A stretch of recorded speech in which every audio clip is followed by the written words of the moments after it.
आखिर क्यों मन्नू मालिक the black cobra of Indian market ने कहा था कि चूतिए सब भाव के खिलाड़ी होते हैं। और जब हर्षद मेहता को भी एक इंटरव्यू में पूछा गया कि आने वाले टाइम के फ्यूचर इन्वेस्टिंग वाले स्टॉक्स कौन से होंगे, तो उन्होंने कहा कि यू हैव टू पे द प्राइस। प्राइस और भाव का यहाँ पर क्या लेना देना है। उसके बाद में हर्षद मेहता ने थोड़ा सा पेशेंस से ब्रेक लिया और उन्होंने कहा द स्टॉक इटसेल्फ। तो क्या स्टॉक डिसाइड करता है कि उसकी एक्चुअल प्राइस क्या होना चाहिए, या इन्वेस्टर डिसाइड करते हैं, या मन्नू मानिक जैसे बैर और हर्षद मेहता जैसे बुल डिसाइड करते हैं कि भाव क्या होता है। उस वक्त में मन्नू मानिक ने और भी दो तीन चीजों के बारे में बात किया था कि बाइंग ऑर्डर्स कौन दे रहे, LIC यूटी या खरीद कौन रहा है। तो उसने कहा कि हर्षद मेहता आज मूड में है। तो आज जानते हैं हर्षद मेहता के मूड के बारे में। तो फॉर एग्जाम्पल आज अगर हम बात करने जाएंगे कि what is the fair value of a certain stock, आज भी अगर आप कोई भी स्टॉक के अंदर इन्वेस्ट करते हो तो कोई भी आपको गारंटी नहीं देता है कि ये कंपनी डूब गई तो आपको एक सर्टन अमाउंट ऑफ रेट आपको मिलेगा, कि या कोई आपको बोलेगा कि भाई चलो इसकी 10 रुपए की फेस वैल्यू, तो 10 रुपए की आपकी फेस वैल्यू आपको कभी ना कभी आपको मिल ही जाएगी। कोई भी गारंटी नहीं। The stock can go zero itself.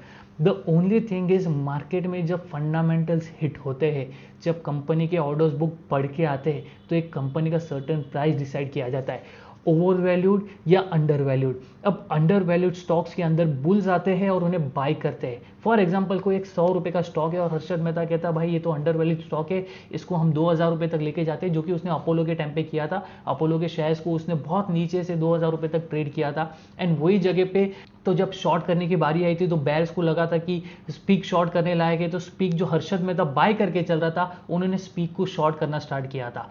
तो यहाँ पर आपको सिंपल एग्जांपल में मैं बताना चाहता हूँ कि कोई भी एक चीज़ है जिसके 100 रुपए की वैल्यू है, जिसका मार्केट कैप 40 या 50 हजार का है, तो इसकी फ्यूचर ग्रोथ यहाँ से 2.5 लाख 3 लाख 4 लाख करोड़ तक जा सकती है only when the company fundamental starts hitting. जब कंपनीज नंबर देना स्टार्ट करते हैं, जब कंपनी के ऑर्डर्स बुक बढ़ते हैं, जब कंपनी के मैनेजमेंट में कोई घपला नहीं होता है, तब जाके स्टॉक्स अपने वैल्यू पकड़ते। अगर आज से 6 महीने पहले के बारे में बात करूंगा तो defence theme was the most favourable theme in this market. लोग डिफेंस के शेयर्स को इस तरीके से बाय करते थे कि लोग पागल हो जाते थे कि भाई कोई भी बोलो डिफेंस का नया स्टॉक बताओ, डिफेंस का नया स्टॉक बताओ। मैंने डिफेंस के स्टॉक 900 रुपए के स्टॉक्स को 6-6 हजार रुपए पे ट्रेड होते हुए देखा था, but only at a certain price. जब मुझे सही लगा तो मैंने डिफेंस के स्टॉक्स को 900 रुपए पे भी बाय किया, और जब मुझे सही लगा तो मैंने उसे 2600 रुपए पे भी सेल किया। बट मेरे बेचने के बाद भी वो स्टॉक वहां से 2 टाइम्स 3 टाइम्स ऊपर गया, बट मैंने कभी उस स्टॉक के अंदर एंटर नहीं किया, बिकॉज भाव के खिलाड़ी होते।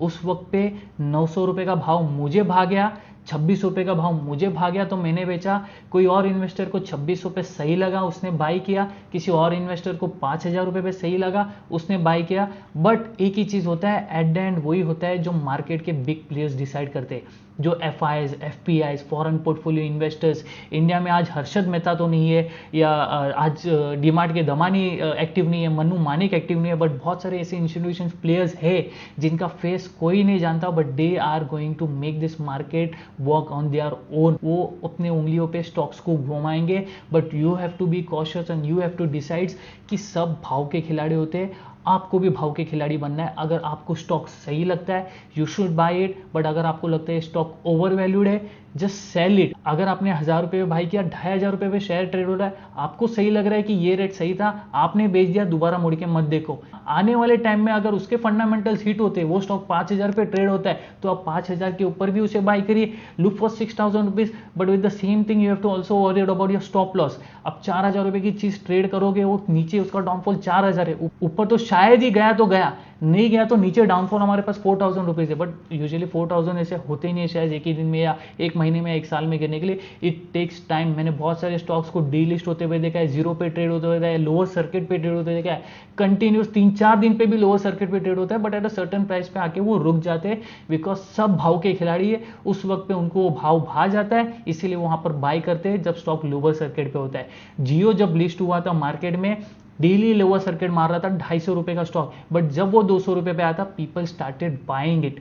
लोगों ने 200 से आज उसे 300 350 पे ट्रेड करना स्टार्ट किया। क्यों? क्योंकि उन्हें वो सही भाव लगा।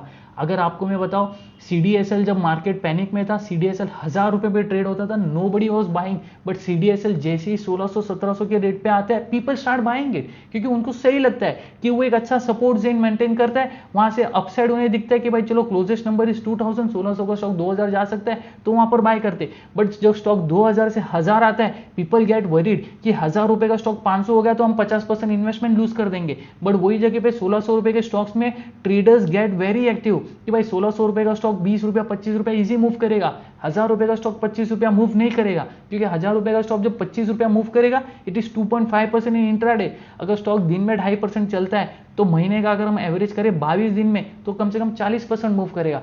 बट ये लॉजिक के हिसाब से स्टॉक मार्केट नहीं चलता है। सो अब आपको समझ में आ गया होगा कि मन्नू मानिक ने क्यों कहा था कि सब भाव के खिलाड़ी होते, और हर्षद मेहता ने क्यों कहा था कि यू हैव टू पे the price the stock itself.